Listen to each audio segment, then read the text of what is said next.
Un jour, dans la ville de Bethléem, le prophète Samuel, le messager de Dieu, arriva pour accomplir une grande mission.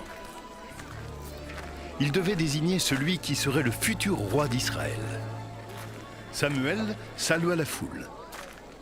Paix sur vous. Puis, sans perdre de temps, il alla vers la maison d'un homme nommé Jessé. Le Seigneur avait dit à Samuel: « Chez Jessé, tu trouveras le futur roi d'Israël. » Jessé avait 8 fils. Lequel était le futur roi? Eliab, le fils aîné, était grand et fort. Samuel se dit: Avec son allure, c'est le oint de Yahvé. ce qui veut dire en langage de prophète, c'est certainement le roi que cherche le Seigneur. Mais Dieu, aussitôt, souffla à Samuel: Non, ce n'est pas lui. Regarde bien, Samuel. Les hommes ne considèrent que l'apparence, mais Yahvé voit le cœur. Alors Samuel regarda avec son cœur et avec l'aide du Seigneur. Il fit venir tous les fils de Jessé, l'un après l'autre. Ils avaient beau être forts et grands, nul n'était le futur roi.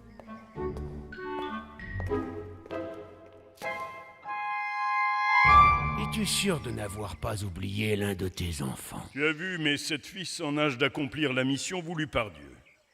Il reste bien le plus jeune, mais il est vraiment trop petit. Il garde mon troupeau de moutons. Va le chercher. On alla chercher David, le dernier fils de Jessé. David! Il était petit, avait les cheveux roux et un beau regard.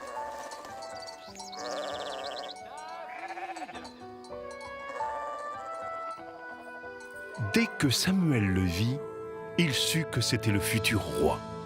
Alors, il prit une corne remplie d'huile et la versa sur la tête du garçon pour le bénir. Il était désormais l'élu de Dieu, le oint de Yahvé. Un jour, il serait le roi d'Israël. Mais avant cela, il entra au service du roi Saül. David jouait pour le souverain de la musique sur un instrument que l'on appelle une cithare. Ses mélodies étaient si belles qu'elles mettaient de la joie dans le cœur tourmenté du roi Saül. David était heureux, il chantait de belles prières pour Dieu qui sortaient de son cœur.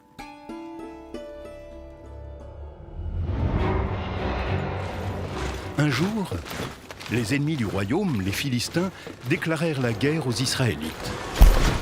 L'un des Philistins était un géant, Goliath.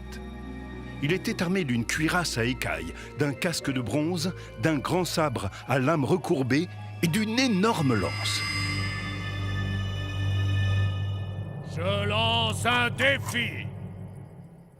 Allez chercher parmi vous un champion et qu'il vienne lutter avec moi. S'il gagne, nous vous servirons. Mais s'il perd, vous serez nos esclaves. Le roi Saül et tous les Israélites avaient peur du géant Goliath. Qui pourrait affronter une pareille montagne? Qui serait assez courageux pour le combattre? Le roi Saül s'alarmait. Personne, se disait-il, il n'y a personne dans le royaume qui pourra vaincre le géant Goliath. David s'avança et dit: Qui est ce géant qui ose défier le peuple d'Israël? Ne sait-il pas que nous croyons au Dieu vivant et qu'il nous protège de tous nos ennemis? Que personne ne perde courage.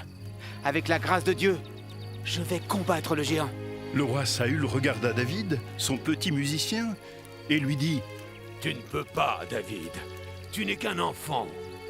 Et Goliath, le géant, est un guerrier farouche. Mon roi, n'ayez crainte. Je peux être fort, moi aussi. Quand un lion ou un ours attaque une bête de mon troupeau, je le poursuis. Je le saisis par les poils du menton et je lui donne un bon coup sur la tête pour qu'il ne recommence pas. Je ferai pareil avec Goliath. Dieu est avec moi. C'est lui qui me donne la force. Il m'aidera à vaincre Goliath. Que Yahvé, notre Dieu, soit avec toi. Alors, Saül fit armer David d'une cuirasse, d'un casque, et lui donna son épée royale. David était très fier. Pourtant, l'armure était trop lourde pour sa petite taille, et l'épée était difficile à lever. Il pensa... Je ne peux plus faire un geste dans cette lourde armure. Alors il laissa tomber la cuirasse et l'épée, et s'avança simplement, sans protection, dans son habit de tous les jours. Il n'avait rien pour se défendre, à part sa fronde et 5 pierres dans son sac. Quand il le vit, Goliath le géant s'exclama « C'est toi, moustique, qui viens défier Goliath avec ton petit bâton?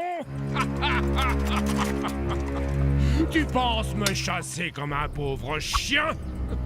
Tu oublies que je suis un géant? Approche, que je te donne à manger aux animaux. » Géant, tu viens armé de lances et de sabres. Moi, je viens sous la protection de Dieu, Yahvé Sabaoth, que je sers. C'est grâce à lui que je vais te vaincre. Toute la terre saura que ce n'est pas par l'épée ni la lance que Yahvé donne la victoire. Ah! Misérable petit vermisseau, tu vas connaître la force de Goliath. Goliath, fou de colère, s'avança menaçant. Il brandit son sabre en proférant des jurons en langage de Philistin qu'il faut mieux ne pas comprendre. Espèce de crâne David fouilla dans son sac tranquillement. Il prit une petite pierre bien lisse et il fit tournoyer sa fronde au-dessus de sa tête. Le géant tomba terrassé, face contre terre. Victoire! Victoire! Victoire! Il monta sur le dos du géant et cria aux Philistins « Philistins, le combat est fini. Votre champion est vaincu. Dieu nous a protégés. Il m'a donné la force de battre le géant. Retirez-vous et ne revenez plus dans ce royaume. » Alors, tous les hommes d'Israël, encouragés par la bravoure de David, se mirent à poursuivre les Philistins et les chassèrent du pays. Ils lancèrent des cris d'allégresse en louant le courage de David, le plus petit d'entre eux, qui avait su défier un géant. Un jour, c'est sûr, il serait le roi d'Israël. David regarda en direction du ciel et remercia Dieu de l'avoir protégé. Le Seigneur était son bouclier. Alors, Dieu sourit à David.